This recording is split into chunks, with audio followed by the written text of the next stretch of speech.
اليوم أختي جالسة تلعب بالعروسة. هنا محل المطبخ حقنا، هنا محل الحمام والحمام نطرحهم هنا. هنا أبي جالسة اصطنع لنا الدافور.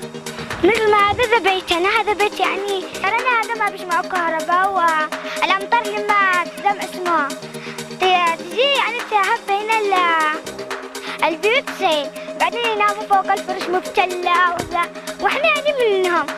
دحين نلبس ثياب المدرسة وشابك سلام مدرسة.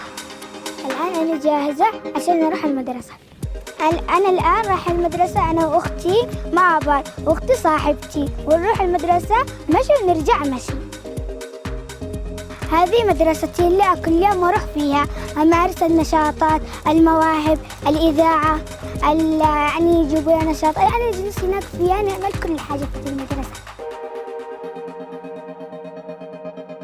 ده أستاذ خالد الطيري درسني لغة عربية، سنسأل نشوفه يجاوب ولا لا. ليش التعليم مهم؟ لأن التعليم أساس نهضة الشعوب، وأي أمة لا تتعلم لن تنهض. شكرا. ريمة نادي يا ريمة، نادي يا ريمة.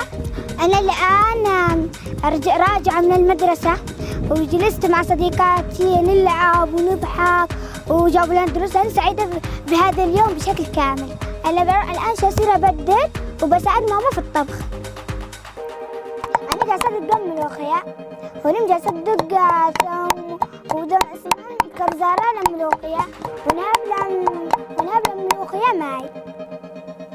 بس بالله بهارات تطلع ملوخية فنانة. طعمها حالي.